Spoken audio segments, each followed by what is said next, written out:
Hello and welcome to Knife Delights. It's with a heavy heart that I bring you this video here today. Today is Wednesday, June 5th, and a week ago, Tuesday, my father suffered a stroke from which he never recovered. And late Friday night, he passed away. I wanted to do a tribute to my father, the man that taught me how to be a man. And yes, he used his knives, not in the way probably we use them. He didn't worry about cover material, blade steel, none of that. He bought a knife and he used it. So I'd like to share some of my thoughts about my father. We have my little brother found some more of his knives. Again, simple knives that reflect a simple and yet a very fantastic life. 93 years he walked this earth. For 93 years he worked hard. Yes, he's gone to a better place, but we'd like to share some stories. Myself, I have some other family members that would like to contribute to this video, so please hang around as we try to pay homage to our father, Alan Shaw.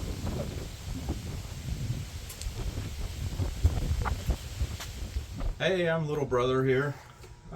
Just got a few knives of our dad's to talk about. We found these in the closet. We're going through things. We've got Camp King here that's missing one of its covers, but it's been well used. It's Imperial, so that's one of them we found. We've got a little knockoff Victorinox Swiss Army knife type knife here that he probably didn't carry. He probably came across this somehow.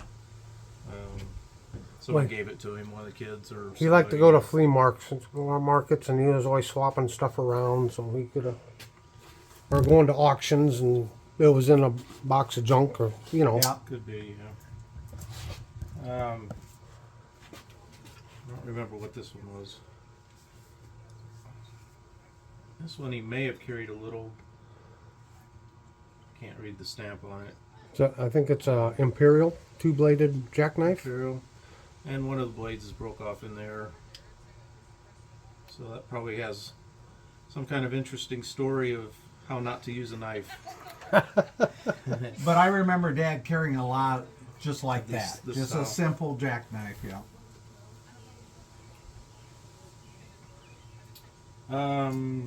He had this little gentleman's file or whatever Kind of a you grooming call it. knife is kind of what they call them. Got a fingernail file on one side, and or a can opener, bottle opener. Yeah, a little knife. There's nothing written on it. There's no stamps on it, so may have been a advertising thing at one time. And then lastly, here we've got this old timer that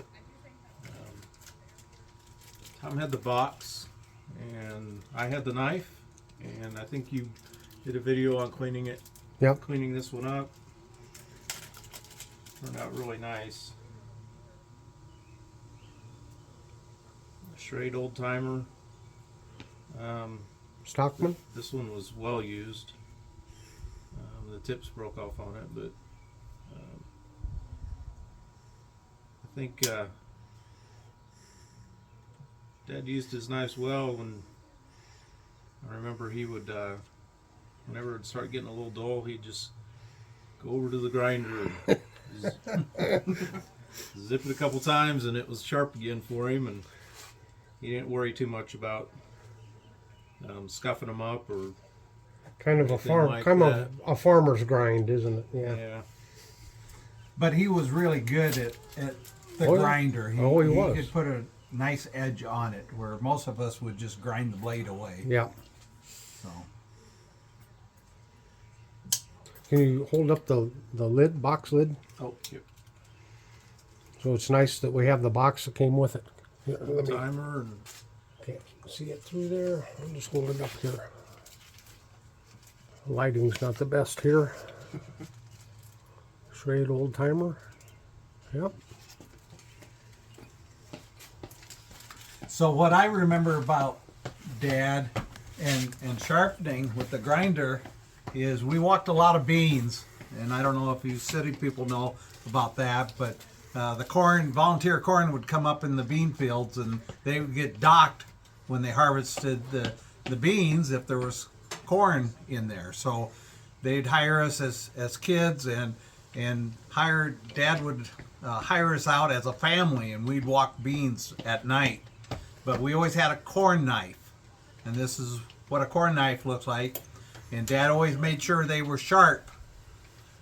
So as we walk through, it would just take one swipe, and it cut that stalk down. And so that way, if you hit it cleanly, you would get the corn and not the beans. So if you had to hit it twice, then a lot chances of getting some of the beans. So he always had these sharp. So the corn knife is like a machete, only it's very lightweight. Yeah, it's lightweight. just a thin blade. Yep. Just stamped out. A machete is heavier on the end, so you use your wrist, Right. the weight of the knife. But a corn knife is just a thin piece of simple steel. Yeah, this would not last cutting a tree down or No. some yeah. But what I really remember is how Dad, with a grinder, could sharpen a hoe. In fact, most of the 60s and part into the 70s, he worked for a John Deere dealership. And the wife of the owner one day come back and asked if Dad could sharpen her hoe, because her husband did a terrible job at it.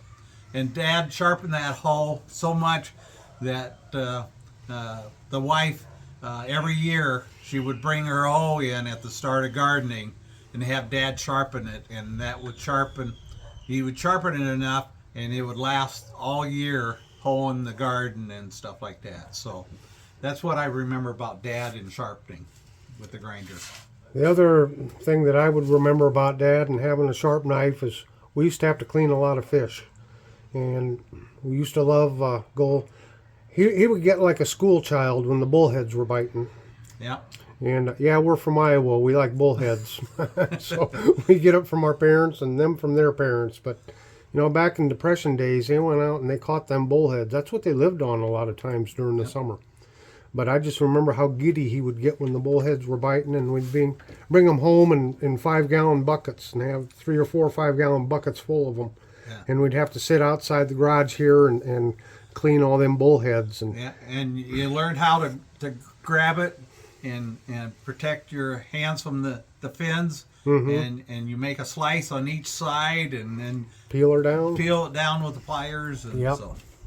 So that was good times. So do you have any closing thoughts? I mean, I'm sure you're like me, missing Dad already, but you know, it's fun to remember, isn't it? Yep.